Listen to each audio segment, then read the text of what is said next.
Game 1 in the books here in Hartford, Connecticut at Dunkin Park. The Fresh 50 event kicked off today, which was the start of a bunch of exciting events, exciting games this weekend. Here's part of the Fresh 50 underclass premiere. This guy to my right is Jeremy Booth, the CEO and president of the New Balance Future Star Series. I'm Daniel Gotera. Let's talk about Game 1. It lasted about 2 hours. Yeah. I thought Game 1 was going to be a little bit longer. You know, first time out here, big, nice stadium. Great stadium, by the way. First time I've been here. It's really nice. Awesome weather. Your assessment of this first game? You know, it's a lot cleaner baseball than you would think for 14-year-old kids that show up and walk into this environment. You know, they get here and they get a lot of gear. It could be a lot. Yeah, they get a lot of gear, some awesome bats, and, you know, they're around big league staff and guys that know what they're doing. I've seen guys go out and kick the ball. I've seen them throw it all over the place. I've seen them just not play well. What I saw today was a little bit of unsure approach. Does that make sense? Like just a little bit of feeling your way through. Yeah, but it was clean. You know, there wasn't any errors.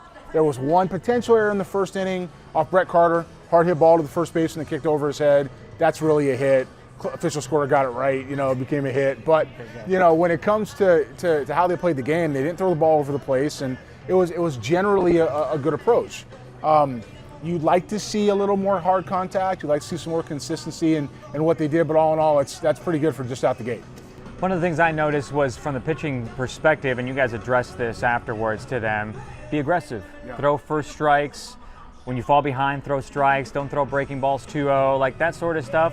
Learning curves, learning process. They want to go out and show their stuff, but at the same time, it's baseball, and baseball 101. Just get ahead of the hitter, especially at this age, to show your stuff. Yeah, you know, it's funny because we say these things here, and we go talk about them with the players. We talk with them with their coaches that are, you know, not us, and they get some kind of offended sometimes. The other coach is somewhere else, and it's not a put down. It's a knowledge. It's a knowledge thing. There's guys in the big leagues that can't play catch at the level they're supposed to.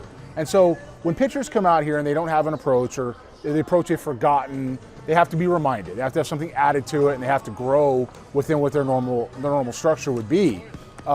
Coaches today, specifically in baseball, are asked to do a lot more than they used to. Travel ball, the environment doesn't give time for extra growth and development and learning these things. It just doesn't. And when it comes to high school coaches are asked to do more than ever.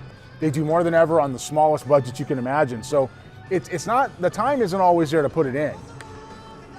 When they get here, asking kids to keep their arms fresh, teaching them how to recover, how to build, what the fastball means, how to go ahead and protect that fastball. They're not supposed to know that at 14 years old. They're supposed to be getting to get the feel for that. So seeing that happen from the pitching guys who are really hard on themselves as former players, they're right to be critical. From a broader perspective, it looks like it's a learning process where they took a step forward, believe it or not, rather than a step back.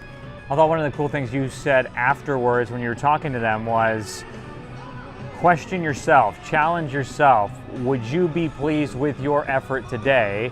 You've got 4 games this weekend for Fresh 50, 4 games for Underclass Premier. Challenge yourself. You got 3 more opportunities to show out here, and you expect them to do that. Yeah, you know, it's a 3-day deal, and it's one of the reasons why these events are progressive, because even if you play 5 games, 4 games, 3 games, 2 games, you have to have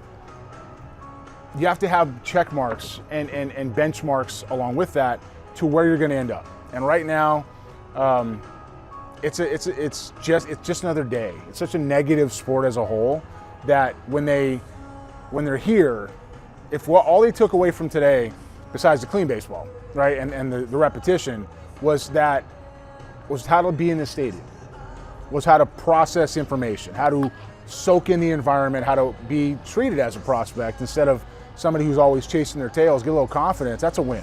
That's a win.